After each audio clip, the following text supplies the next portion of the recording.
Baik, bismillahirrahmanirrahim. Assalamualaikum warahmatullahi wabarakatuh. Perkenalkan, nama saya Bella Septia Sari dari jurusan Kesehatan Masyarakat Fakultas Ilmu Kesehatan kelas D dengan NPM 234101128. Di sini saya akan menjelaskan kembali video yang telah Ibu berikan. Di dalam video tersebut membahas 4 pembahasan, yaitu inisiasi menyusui dini, pemberian ASI eksklusif, kebutuhan gizi bayi dan balita, yang terakhir ada pemberian makan bayi dan anak atau PMBA. Nah, mengapa sih gizi penting bagi bayi dan balita? Perlu kita bedakan antara bayi dan balita, di mana bayi adalah anak yang berusia mulai dari 0 sampai 11 bulan, sedangkan balita adalah anak berusia mulai dari 12 sampai 59 bulan. Pada masa periode ini terjadi yang dinamakan dengan periode emas pertumbuhan atau window of opportunity. Window of opportunity ini terjadi pada 1000 pertama kehidupan yang dimulai dari masa janin di dalam kandungannya hingga anak berusia 2 tahun, di mana pada masa ini terjadi pertumbuhan yang sangat cepat.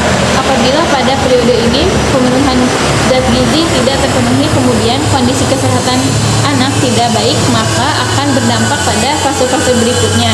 Juga bersifat tidak dapat diperbaiki di fase-fase berikutnya. Pada fase ini terjadi pertumbuhan otak yang sangat cepat yang hanya akan berlangsung selama 5 tahun, sehingga disebut dengan golden period. Kemudian pada masa ini juga terjadi fase pertumbuhan yang lebih cepat dari keadaan normal yang disebut dengan brown spot. Pada fase ini seringkali para ibu tidak mengetahui bahwa bayi akan mengalami fase pertumbuhan yang begitu cepat. Waktu terjadinya brown spot ini berbeda, namun umumnya terjadi pada umur 9 sampai 10 hari, 2 sampai 3 minggu, 4 sampai 6 minggu, 3 bulan, 2 bulan, dan 6 bulan. Pada fase ini ditandai dengan bayi lebih sering rewel karena lapar, kemudian biasanya bayi akan lebih sering menyusu dan lebih lama daripada biasanya. Perubahan ini terkadang membuat para ibu khawatir karena takut ASINya tidak tercukupi. Namun ada beberapa ibu yang malah menambahkan susu formula kepada bayinya. Padahal dalam kondisi ini ASI eksklusif itu sangat diperlukan dengan frekuensi yang lebih sering. Lalu apa sih IMD itu? Nah, IMD adalah proses menyusui yang dimulai segera dilakukan oleh bayi selama paling singkat 1 jam setelah dilahirkan. Nah, bagaimana sih prosesnya? IMD dilakukan dengan cara meletakkan bayi secara tengkurap di dada atau perut ibu sehingga kulit bayi melekat pada kulit ibu. Kemudian, biarkan secara perlahan merangkak menuju puting susu ibu dan biarkan bayi menyusu hingga pulas. IMD ini memberi kesempatan bayi agar mencari puting susu ibu dan menyusu sendiri. Apabila bayi belum mau menyusu, maka kegiatan IMD ini harus tetap dilakukan atau diupayakan. Kemudian, apa sih manfaat dari IMD itu? Manfaatnya ada 4. Yang pertama, mencegah terjadinya hipotermia. Adanya skin to skin contact untuk kulit bayi dan juga ibu menyebabkan suhu tubuh bayi menjadi stabil dan juga hangat. Yang kedua, kunci keberhasilan ASI eksklusif. Bagi yang berhasil melakukan IMD memiliki kemampuan menyusu yang efektif dan lebih cepat sehingga memiliki kesempatan yang lebih besar untuk proses menyusu. Yang ketiga, menurunkan resiko kematian balita, di mana resiko kematian balita menjadi berkurang karena terjadinya penurunan resiko bayi untuk mengalami infeksi. Kaitannya dengan IMD yaitu bayi akan mendapatkan kolostrum lebih cepat, di mana kolostrum ini mengandung antibodi yang sangat bermanfaat untuk mencegah infeksi. Lalu yang terakhir ada mempererat ikatan batin antara ibu dan bayi. Pada proses IMD ini bayi segera setelah lahir kemudian diletakkan di dada ibu sehingga terjadi skin to skin contact, di mana pada saat itu ibu dapat melihat langsung bayinya yang merangkak menuju payudara ibu tersebut. Proses ini dapat membuat ikatan antara ibu dan bayi. Selanjutnya ada ASI eksklusif. Nah, ASI eksklusif ini artinya bayi hanya diberikan ASI saja tanpa ada tambahan makanan maupun minuman lainnya kecuali ada indikasi medis di mana bayi perlu diberikan vitamin, mineral, dan obat-obatan dalam bentuk sirup. Bayi tidak perlu diberikan air putih atau makanan lainnya selama periode 6 bulan pertama usianya. Kemudian, mengapa sih ASI eksklusif ini harus diberikan selama 6 bulan? Yang pertama, sistem imun bayi belum sempurna. Sehingga apabila MPASI diberikan sejak dini, dia akan membuka pintu gerbang masuknya berbagai jenis kuman. Yang kedua, pada 6 bulan pertama kehidupan organ pencernaan bayi belum matang sehingga membutuhkan asupan gizi yang mudah untuk dicerna, dan ASI adalah makanan terbaik pada 6 bulan pertama. Yang ketiga, ada mengurangi resiko terkena alergi. Saat bayi berumur kurang dari 6 bulan, sel-sel di sekitar usus belum siap untuk kandungan dari berbagai makanan yang komposisi sehingga makanan yang masuk dapat menyebabkan reaksi imun dan terjadi alergi. Yang keempat, yaitu mencegah obesitas di kemudian hari. Menunda pemberian MPASI sehingga 6 bulan dapat melindungi bayi dari obesitas di kemudian hari akibat proses pencegahan sari-sari makanan yang belum sempurna. Lalu yang kelima, ada memberikan ASI eksklusif selama 6 bulan akan mengoptimalkan kecerdasan bagi bayi di usia selanjutnya. Hal ini dikarenakan ASI merupakan makanan yang paling ideal bagi bayinya. ASI juga mengandung zat gizi khusus yang diperlukan oleh bayi agar tumbuh secara optimal. Lalu yang terakhir ada apabila bayi diberikan ASI secara eksklusif selama 6 bulan, bayi akan sering berada di dalam dekapan ibu. Bayi akan mendengar detak jantung ibunya, perasaan terlindungi dan disayangi. Inilah yang akan menjadi perkembangan emosi bagi bayi dan membentuk kepribadian yang percaya diri dan dasar spiritual yang baik. Lalu ada komposisi ASI.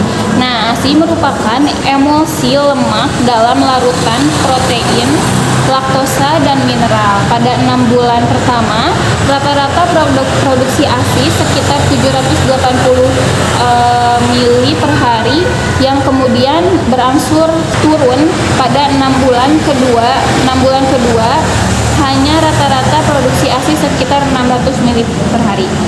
Komposisi ASI dipenuhi oleh yang pertama, asupan gizi dan status gizi ibu, karena energi dan gizi dalam ASI berasal dari dua sumber, yaitu cadangan lemak tubuh ibu dan asupan gizi ibu. Terdapat beberapa zat gizi yang jumlahnya akan lebih rendah dalam ASI apabila ibu ini mengalami dehidrasi dan malnutrisi atau kekurangan gizi.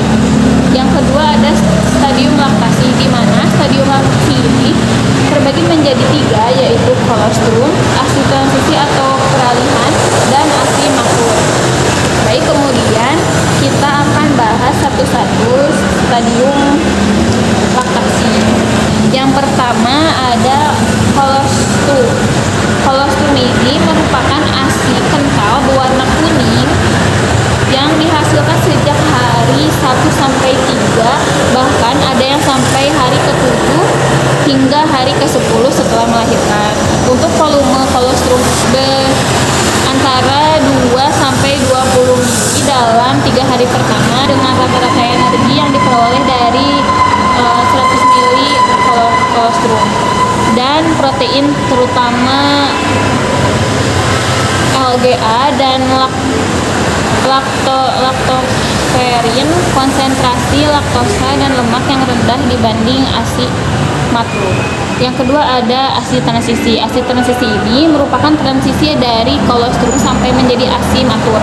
ASI transisi ini diproduksi pada hari ke-7 atau ke-10 sampai 2 minggu pasca melahirkan.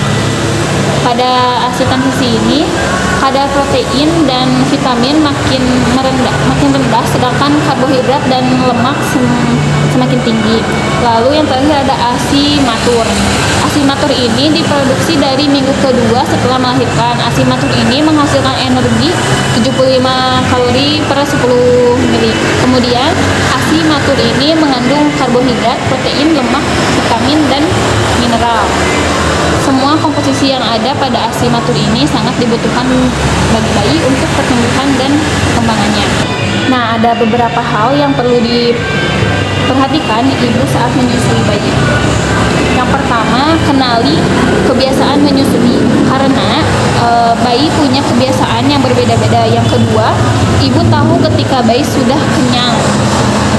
Yang ketiga, pastikan bayi mendapat ASI foreign milk dan skim milk.